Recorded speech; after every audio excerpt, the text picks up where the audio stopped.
Hey guys, how you going? Hope you're all doing very well. This afternoon I'm going to be doing another movie review. This movie is a horror film from France, French language English subs, released in the year 2018, directed by a man who goes by the stage name of Quarks, and this film is called All the Gods in the Sky.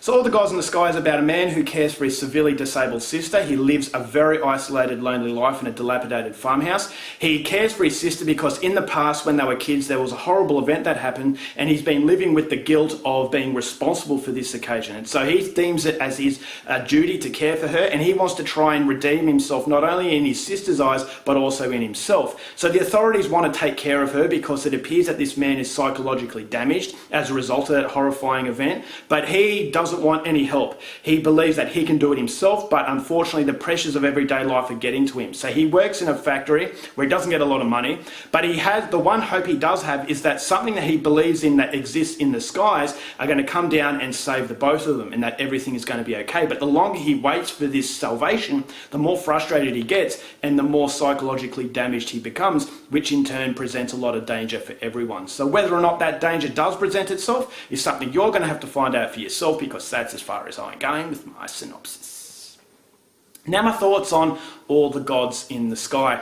This is one of the most emotionally devastating movies I've seen in a very long time, and definitely the most surprising film I've seen in the last few years. This is a movie that revitalises my passion in French horror, and that's the reason why I was so surprised, because no one ever talks about it, has no reviews on YouTube, or very little reviews on YouTube, didn't really make the festival circuit, so it had no hype. But when I saw it on a streaming service, I thought, well, this is a foreign horror film, what's this all about? But when I realised it was a French horror film, I had that excitement, but previous experiences recently have really dampened that excitement, dampened that expectation, so I didn't really expect this to be the film that it was. So between the years 2000 and 2010, French horror was second to none, but ever since 2010, they've gone over to Hollywood, they got the recognition from these movies, so they've gone into Hollywood, they lost the identity, it's all about money. That's the Hollywood curse. And so French horror, as a result, has really suffered. So some movies have been all right here and there, but none have really invoked that excitement that I had between those years. But I will say that All the Gods in the Sky definitely belongs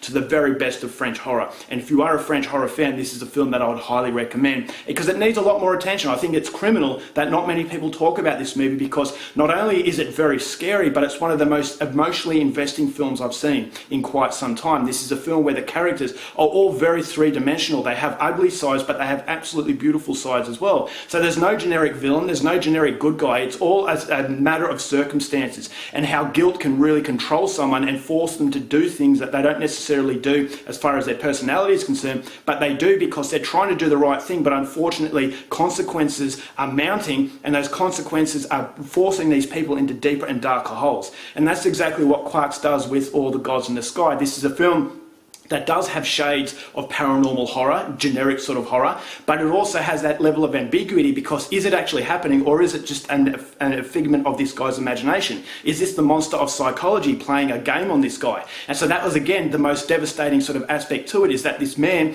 believes that all things are going to be okay, but is that just the psychological monster that's just playing with him? And so psychologically, I thought this is a devastatingly brutal film. It does have brutal violence here and there, but the movie does rely on these characters, and I thought the main character played by Jean-Luc Godard was second to none. One of the best performances I've seen in a horror film, and it's a clear example that this movie had a lot of love behind it. This is a man that I felt was friendly and harmless, but I thought as though the situation, the circumstances and the environment he was living in, the frustration that was building, the more frustrated he became, the more dangerous he was becoming. And so I couldn't disconnect myself from this man. This man was an individual, a human being, but I thought guilt really changed him, and so I thought that was really sad. And so when he's doing horrible things, I didn't condone it. I was scared of it. I was scared for the other people around him, but I could feel a sense of sympathy, and I could feel a sense of likability to this man.